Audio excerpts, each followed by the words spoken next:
Yang sekitar etika pelayanan ya, etika pastoral sebenarnya. Yang pertama tadi, jika ada seorang janda tadi masuk ke gereja dan kemudian latar belakang tidak tahu dan kemudian mau menikah, dan tanggung jawab gereja bagaimana? Saya secara pribadi itu pasti akan tanya, dan saya minta bukti semua, termasuk surat cerainya ada enggak, tanda tangannya semua, dan saya harus ketemu dengan suami bekas mantannya. Bagaimana keluarganya? Nah, kalau di semua sudah tahu beres dan betul-betul karena tanda petik, karena perzinahan dan semuanya, maka itu diizinkan untuk diterima biasanya.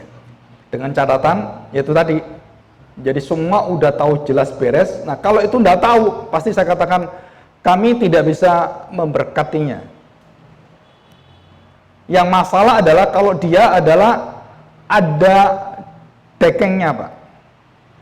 Mungkin dia adalah seorang dari petinggi gereja, anaknya atau apa. Nah, itu jadi gereja blunder di situ. Sampai akhirnya ada beberapa gereja mengesahkan pernikahan-pernikahan seperti itu. Bagi saya bukan soal boleh tidak boleh, tapi ini adalah satu prinsip kekudusan. Jika gereja tidak bisa tegakkan kekudusan itu, bagaimanakah kita bisa melihat Tuhan? Di situ. Jadi kalau saya itu harus jelas dan pasti dikatakan tidak akan bisa diberkati. Terus bagaimana Pak diberkati? Terserah, gereja kami nggak akan berkati. Di situ. Nah, kalau sudah terjadi dan memang semua ada buktinya, ada aturan-aturan gereja. Bagaimana caranya? Tidak diberkati di gerejanya, tapi di gedung yang lain, didoakan gitu, bisa aja. Tapi semua sama, secara hukum adalah menerima. Kalau kita sudah menerima latar belakang, ada perzinahan dan semuanya, dan buktinya ada, dan keluarga yang suami juga mengakui bahwa anaknya atau mungkin mamanya dari suami ini, ya betul anak saya ini kurang ajar gini-gini, dan itu jelas ada. Nah, kita diizinkan menerima itu dengan catatan tidak di gereja tapi didoakan. Dikasih surat, ya dikasih surat.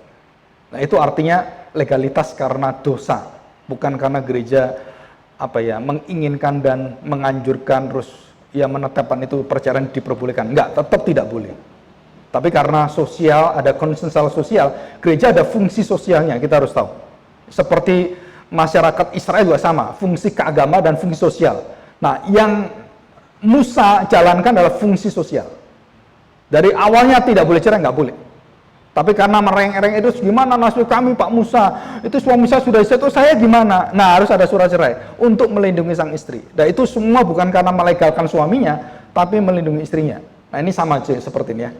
Nah, tadi yang kedua, pertanyaan kedua, soal apa tadi? Suami istri yang dipisah. Ya, divorce, social distancing gitu ya. Istilah divorce itu sebenarnya di Alkitab tidak ada, tidak diperbolehkan. Nah, saya memakai beberapa konselor yang ada ya, buku-buku yang banyak. Itu ada 3 divorce. Pertama adalah physical divorce, kedua psychological divorce, dan yang ketiga spiritual divorce. Ya. Jadi Alkitab mengizinkan ada pemisahan secara rohani supaya sang suami atau istri bisa lebih memfokuskan pada firman Tuhan, pada rohani dalam waktu sementara. Ya, boleh. Kamu berpisah. Karena ada masalah, coba kamu berpisah, kamu berdoa, kamu di hadapan Tuhan, terus kemudian 1 minggu ini kamu meditasi atau lectio divina atau ya mendekatkan diri pada Tuhan sampai dia sadar, akhirnya dia bisa kembali kepada suami atau istrinya dan kemudian balik lagi, nggak masalah.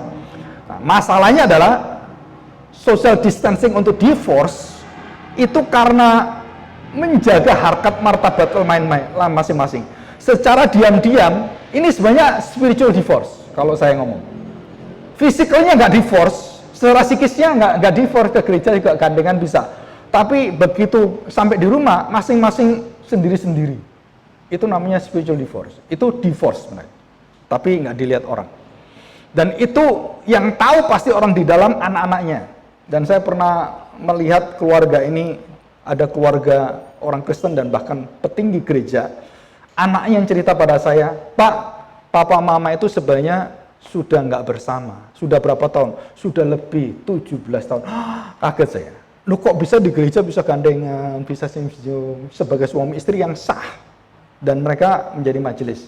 Alasan anaknya adalah supaya mereka punya harga diri. Jadi majelis tetap jadi majelis. Kalau divorce kan dipecat. Enggak ini. Jadi harga diri aja. Nah, saudara, itu sebenarnya di hadapan Tuhan nggak ada gunanya. Di hadapan manusia kita bisa menipu. Nanti minggu depan saksi dusta, Pak. Jadi berkaitannya dengan dosa-dosa ini pasti ada saksi dustanya. Dan ini adalah dusta. Dan kita tidak diperbolehkan. Ya, dan bahaya sekali. Jadi itu ada waktunya. Di dalam Korintus diminta supaya suami atau mungkin istri juga supaya memisahkan diri, berpikir sejenak, supaya mengoreksi diri. Tujuannya adalah supaya dia mengontrol hidupnya, supaya kasih Kristus itu semakin nyata dalam hidupnya. Itu diizinkan.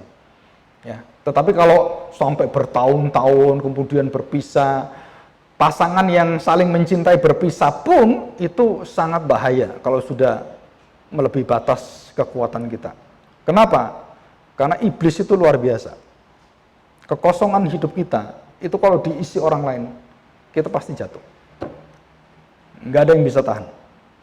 Jangan coba-coba distancing jauh-jauh. Ya, minimal saudara sudah masih berhubungan dengan telepon, dengan Skype, dulu dengan Skype kan. Kalau saya di Amerika waktu menghubungi istri saya, ya walaupun mahal harus menghubungi, tetap telepon, mau nggak mau. Waktu di Jakarta gitu, jadi hampir tiap hari telepon. Untuk apa? Menjaga supaya ada relasi. Kalau itu hilang, saudara harus hati-hati. Ya, semua pelayanan itu ada bahayanya. Kalau enggak, nah saudara mulai hal-hal yang tidak suka tadi, yang tadi kan, mulai purnia yang mulai masuk, nah udah, tinggal tunggu waktu. Ya, oke, terima kasih. Ada yang lain?